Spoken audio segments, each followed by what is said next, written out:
कहना चाह रहे थे?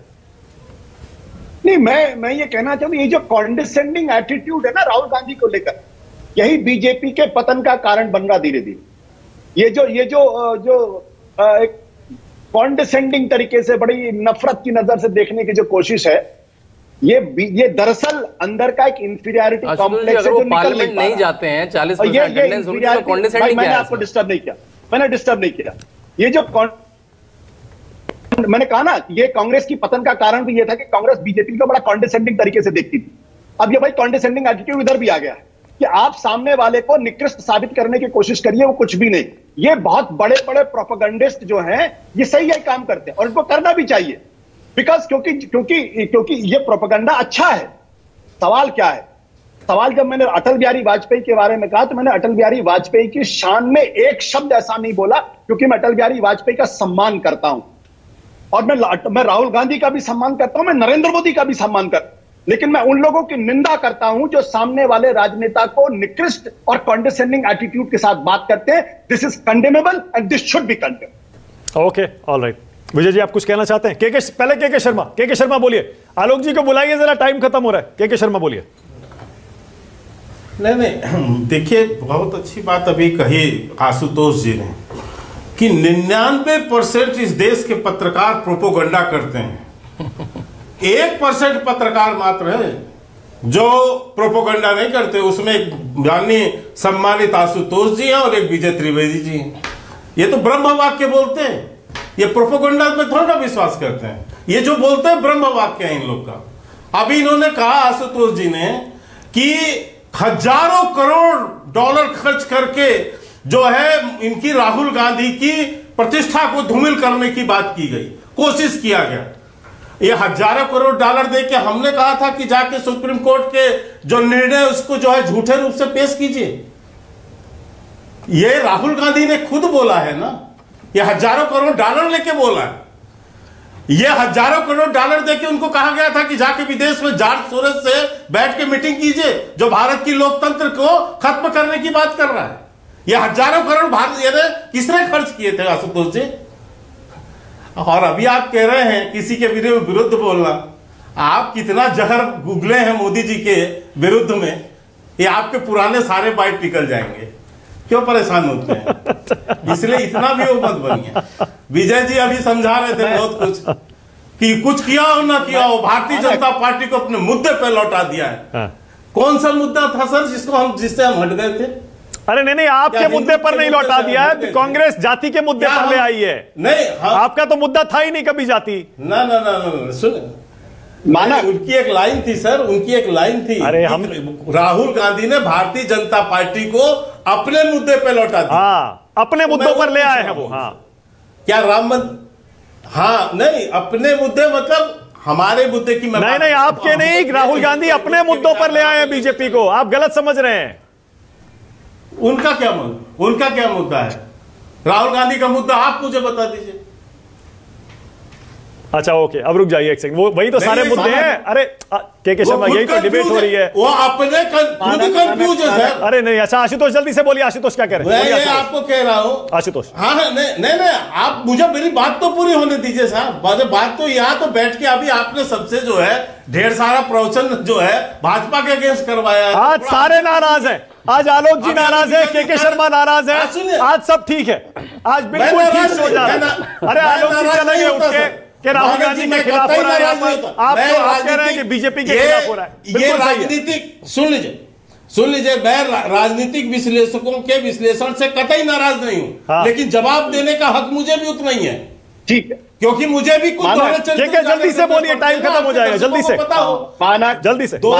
हमारी सीट 303 से घटकर यदि 240 हो गई तो हम मोदी जी हार गए।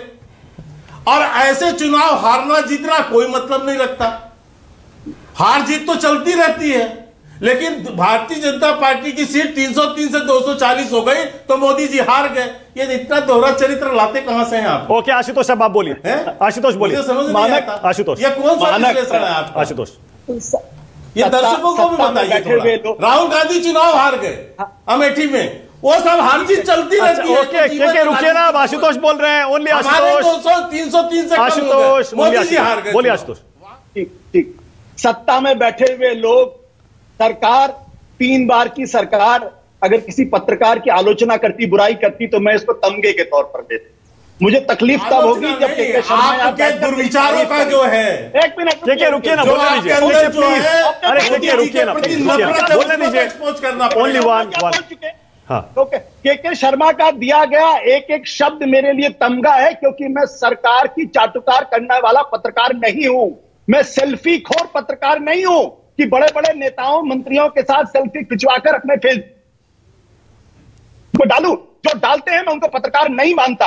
पत्रकार वो है जो सत्ता से लगातार टकराता है, सत्ता को लगातार आलोचना करता है, सत्ता की चाटुकारिता नहीं करता है। आपकी पत्रकारिता, मुझे ज्ञान मत सिखाइए आप अपनी पत्रकारिता। मुझे आपकी पत्रकारिता के समय भी मैं वही था, मुझे पता है आपकी पत्रकारिता।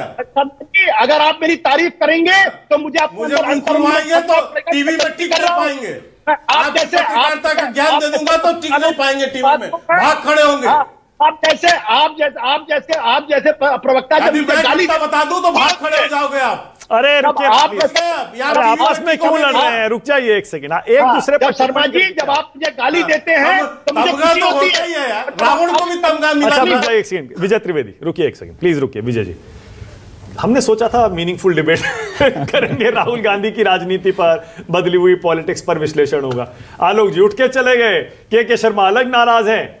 आशु क्या कह रहे हैं? जल्दी से 10 सेकंड, क्या बोल रहे हैं आशु? मैं कह रहा हूं, मैं नाराज नहीं हूं आनंद जी, मैं कहता ही नाराज नहीं। मैंने तो विजय जी को कहा वो प्रोपेगेंडा में भाई 1% वही है, पत्रकार, बाकी तो कोई बचा थोड़ी। अच्छा ओके, एक सेकंड। केंद्रीय मंत्रियों के साथ सेल्फी खिंचाकर मैं खुश होता हूं। मैं केंद्रीय मंत्री की आलोचना करके मुझे लगता है मैं पत्रकारिता का धर्म निभा रहा हूं, मैं चाटुकारिता नहीं करता। इसलिए शर्मा जी की बातों को बुरा भी नहीं मानता मैं। वो मेरे लिए आपकी पत्रकारिता जीवन का आप अपना जो है ज्ञान बता रहे हैं। हाँ, मुझे पता है, इसीलिए आप आम आदमी पार्टी में गए थे, चाटुकारिता करके ही गए हो, किसी योग्यता के बल पे। अब रुक जाइए प्लीज, अब रुक जाइए विजय त्रिवेदी, रुक जाइए। मुश्किल हो गया है किसी एक नेता पर डिबेट करना, मुश्किल हो गया है। एक कहता है कि आप उसको डेंट कर रहे हो, एक कहता है आप उसको प्रमोट कर रहे हो। नहीं, हमारा मकसद सिर्फ ये था, क्या वाकई राहुल गांधी की राजनीति बदली है, और क्या बीजेपी ने अपनी राजनीति राहुल गांधी की बदली हुई पॉलिटिक्स को देखते हुए बदली है? गियर तो शिफ्ट हुआ है विजय जी, इसमें कोई माने या ना माने, चाहे आलोक जी माने या ना माने, राहुल गांधी बदले, उनकी पॉलिटिक्स बदली है। नहीं तो यही के शर्मा माने या ना माने, उन्होंने भी गियर बदला है राहुल गांधी की बदली हुई पॉलिटिक्स। आपने राहुल गांधी पे बात की, इसीलिए मैंने राहुल गांधी पर बात की थी। और बैरोमीटर की बात मैंने क्या कहा कि 3 बार प्रधानमंत्री जीते हैं, 21 साल वो जीते हैं लगातार, तो उसको और उनको कंपेयर नहीं किया जा सकता राहुल। लेकिन राहुल गांधी भी आगे बढ़े हैं। इसको ये कहना कि राहुल गांधी आगे नहीं बढ़े हैं, और जो उनके इश्यूज हैं उन पर के जी कैसे समझ रहे हैं मुझे नहीं पता, और मुझे उनको जवाब भी नहीं देना।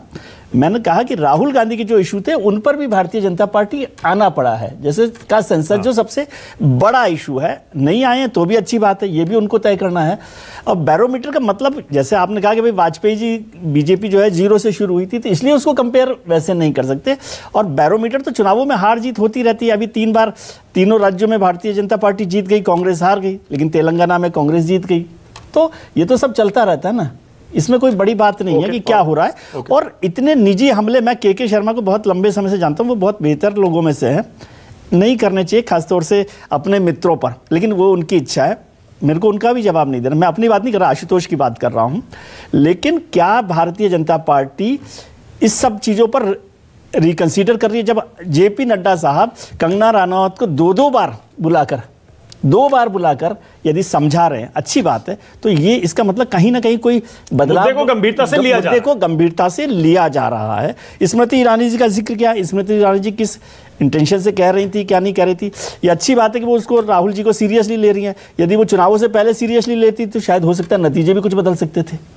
शांतनु, ऐसा तो नहीं कि राहुल गांधी को आप जानबूझकर एक ही नजर से देखना चाहते हैं, और शायद यही बीजेपी भी कर रही थी। राहुल गांधी और मोदी को मत कंपेयर कीजिए, क्योंकि फिर इसीलिए बीजेपी नाराज होती है। इसीलिए मैं तुलना नहीं कर रहा हूं। आप एक ही नजर से देखते हैं और देखना चाहते हैं, और इसीलिए राहुल गांधी इस बार 52 से 99 पर आ गए, बीजेपी ने हल्के में लिया, ओवर कॉन्फिडेंस में आ गई, इसीलिए नुकसान हो गया और कांग्रेस बढ़ गई। वही कहा था, बीजेपी ने दुनिया की सारी गलतियां करी तब भी वो तीसरी बार सरकार बना के ले गए, और राहुल ने सब कुछ अच्छा करा तब भी वो केवल 99 पे आ पाए। देखिए, हमने बार बार कहा कि राहुल गांधी अपनी पिच पे बैटिंग करवाने पर मजबूर कर रहे हैं भाजपा को। मुझे ऐसा नहीं लगता। देखिए, भाजपा 3 या 4 तरह की राजनीति करती है। भाजपा हिंदुत्व की राजनीति करती है, राष्ट्रवाद की राजनीति करती है, विकासवाद की राजनीति करती है, और उसमें समाजवाद का तड़का होता है हर समय से। वो छुपे तौर पर होता है, छुपे तौर पे होता है, सोशल इंजीनियरिंग होती है, बिल्कुल होती है। और जैसे रीजनल प्लेयर्स को ले आए, उनसे गठबंधन कर लिया, उम्मीदवार उतार दिया। अगर राहुल गांधी, मैं कह रहा हूं, जितनी भी वो बातें करते हैं उसको वो अपने स्टेट्स में कर देते तो लगता है हाँ, ये बात जो आदमी बात कहता है वो करता है कि भाई इसमें कर्नाटका में कास्ट सेंसस करा, उस कास्ट सर्वे से ये हो गया, तेलंगाना में ये कहा उससे ये हो गया, तो उनकी बातें इसलिए खोखली लगती हैं।